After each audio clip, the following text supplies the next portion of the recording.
மீண்டும் உங்களை நாம் சந்திப்பதிலே மிக்க மகிழ்ச்சி அடைகின்றோம். நான் இலங்கையில் இருந்து பதுளை போதனா வைத்தியசாலையில் இருந்து வைத்தியர் கிருஷான் வேதநாயகன். ஈரலுடைய செயற்பாடுகள் பாதிக்கப்படுகின்ற போது வருகின்ற பக்க விளைவுகள் அல்லது காம்ப்ளிகேஷன்ஸை பற்றி பார்த்தோம். முதலாவதாக நான் சொன்னேன் வெரிசியல் ப்ளீடிங் என்று சொன்னேன். அதாவது இரத்த வாந்தி எடுப்பது அல்லது மலத்துடன் இரத்தம் வெளியேறுகின்ற பக்க விளைவுகள் ஏற்படும். இரண்டாவதாக அடுத்த பிரச்சனை என்னவென்றால் வயிறு வீக்கம் அடைந்து பெரிதாகி வயிற்றினுள்ளே தண்ணீர் சேர்வது. அதை நாங்கள் என்னென்று சொல்லுவோம், அசைட்டிஸ் என்று சொல்லுவோம்.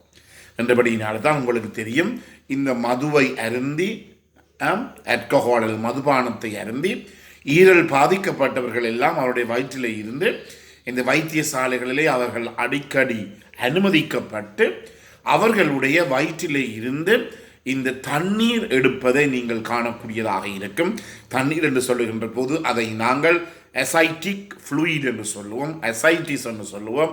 இந்த வயிறு வீக்கம் அடைவது இதற்குரிய முக்கிய காரணம் என்னவென்றால், இந்த ஈரல் பாதிக்கப்படுகின்ற போது ஈரலுடைய தொழிற்பாடாகிய முக்கிய தொழிலாகிய இரத்தத்தில் இருக்கின்ற இந்த புரோட்டீன் அல்லது புரதங்களுடைய அளவை சமநிலையிலே பேணுகின்ற தன்மையை எங்களுடைய உடல் இழக்கின்றது.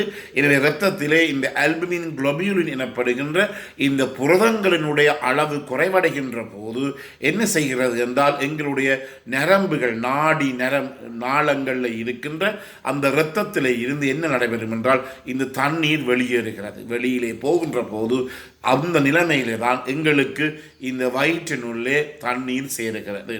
என்றபடியினால்தான் எங்களுக்கு இந்த வயிறு வீக்கம் அல்லது அசைட்டிஸ் ஏற்படுகிறது. இதை நாங்கள் அவதானமாக பார்த்து கொள்வது மிகவும் முக்கியம்.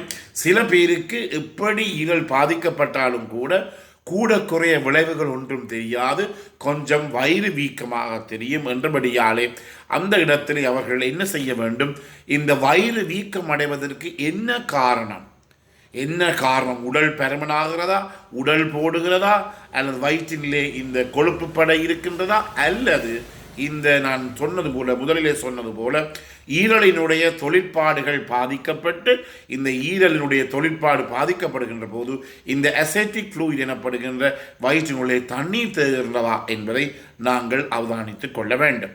மூன்றாவதாக இந்த நோயினாலே என்பதாவது ஈரல் பாதிக்கப்படுகின்ற போது முக்கியமான ஒரு பிரச்சனை ஹெப்பாட்டிக் என்கெஃபலோபதி, அதன் பிற்பாடு கோமா. உங்களுக்கு தெரியும், கோமாக்கில் போனால் ஒருவரையுமே சாதாரணமான மொழியிலே சொல்லுவார்கள், இந்த கோமாக்கிலே போனால் ஒருவருமே எங்களாலே காப்பாற்ற முடியாது என்று சொல்லுவதை நீங்கள் கேட்டிருக்கலாம். எனவே இந்த ஹெப்பாட்டிக் என்கெஃபலோபதி என்பது என்னவென்றால், ஈரலினுடைய தொழிற்பாடுகள் பாதிக்கப்பட்டு அதன் காரணமாக எங்களின் இரத்தத்திலே பலதரப்பட்ட நச்சு பொருட்கள் கெமிக்கல் எல்லாம் சேர்ந்து இந்த நச்சு பொருட்கள் போய் எங்களுடைய மூளையிலே என்ன செய்கின்றது, பாரதூரமான பாதிப்பை ஏற்படுத்தி மூளையை சுற்றி இருக்கின்ற அந்த மூளையை பாதுகாக்கின்ற அந்த மூளை கவசங்கள் ரெண்டுமே பாதிக்கப்படும். மூளையும் பாதிக்கப்படும், மூளையை சுற்றி இருக்கின்ற கவசங்களும் பாதுகாப்பு கவசங்களும் பாதிக்கப்பட்டு அதன் மூலமாக மூளை அழற்சி ஏற்பட்டுத்தான் இந்த ஹெப்பாட்டிக் என்கெஃபலோபதி எனப்படுகிற நிலைமை ஏற்படும்.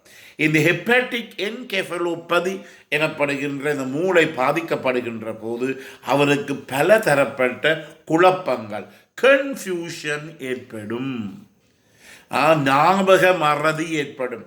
நல்லாக குடிக்கின்ற ஒருவரிடம் போய் ஒரு விஷயத்தை கேட்டால் அவர்கள் நல்லாக மறந்து இருப்பார்கள். இதற்கு முக்கிய காரணம் என்ன, அந்த ஈரலில் தொழிற்பாடுகள் பாதிக்கப்பட்டு அதன் மூலமாக மூளையிலே ஏற்படுத்தப்படுகின்ற தாக்கம். எனவே கன்ஃபியூஷன் ஒரு நோயாளிக்கு ஒரு குழப்பமான நிலை. நாங்கள் அந்த குழப்பமான நிலையை பார்ப்பதற்கு ஒரியன்டேஷன் செய்வோம் என்று சொல்லுவோம். அதாவது அந்த நோயாளி எந்த இடத்திலே இருக்கின்றார், என்ன நேரம், இப்போது அடுத்ததாக அவர் என்ன செய்து கொண்டிருக்கிறார் என்பதை பற்றி கேட்க வேண்டும்.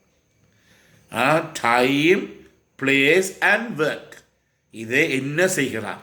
அப்போது நீங்கள் கேட்கலாம் நோயாளியிடம், நீங்கள் எங்கு இருக்கின்றீர்கள்? நான் இப்போது சினிமா தியேட்டரிலே ஹாலிலே இருக்கின்றேன். எந்த வைத்தியசாலை இருக்கிறீர்கள்? வைத்தியசாலையை மாறி சொல்லுவார்கள். எனவே அவருக்கு எங்கே இருக்கின்றது என்ற அந்த இடத்தினுடைய நிலையை பிரித்தறிவதற்குரிய தன்மையை மூளை இழந்துவிட்டது. அது ஒரு ஹெப்பாட்டிக் என்கெஃபலோபதி எனப்படுகின்ற மூளை பாதிப்பு இருப்பதற்குரிய முக்கிய ஒரு முதல் அறிகுறியாக அது இருக்கும். ரெண்டாவதாக இப்போ எத்தனை மணி என்று சொன்னால் அவர் எல்லாரும் அங்கே இங்கால் எல்லாம் பார்ப்பார். பார்த்து போட்டு இரவு நேரம் என்றால் பகல் என்று சொல்லுவார். அது டைம், நேரத்தை அவராலே பார்க்க முடியவில்லை. மூன்றாவதாக ஆட்களை அடையாளம் காட்ட முடியாது. ஏதோ தங்களுக்குள்ளேயே அவர்கள் கதைத்து கொண்டிருப்பார்கள். என்ன கதைக்கிறார் என்று விளங்காது, காதை கொடுத்து கேட்டாலும் எங்களுக்கு தெரியாத மொழியிலே கூட சில பேர் பேசுகிறார்கள். இதைத்தான் நாங்கள் சொல்லுவோம் ஒரியன்டேஷன். அதாவது அவர் என்ன செய்து கொண்டிருக்கிறார், எத்தனை மணி, யாரையெல்லாம் தெரியும், எந்த இடத்துல இருக்கிறார், இவற்றை எல்லாம் இந்த ஹெப்பாட்டிக் ஈரல் பாதிப்பு காரணமாக மூளை பாதிக்கப்படுகின்ற போது அவர் முற்றிலுமே இதை மறந்து விடுவார். சில பேரை நீங்கள் கண்டுபிடிக்கலாம், நல்லா குடிப்பவர்கள் கேட்டாலும் ஞாபகம் மாறாது, என்ன செய்கிறன்னே மறந்து விடுவார்கள். எனவே அவர்கள் இந்த ஈரலினுடைய தொழிற்பாடு பாதிக்கப்படுவது கொஞ்சம் கொஞ்சம் கிட்ட போய் கொண்டிருக்கிறார்கள்.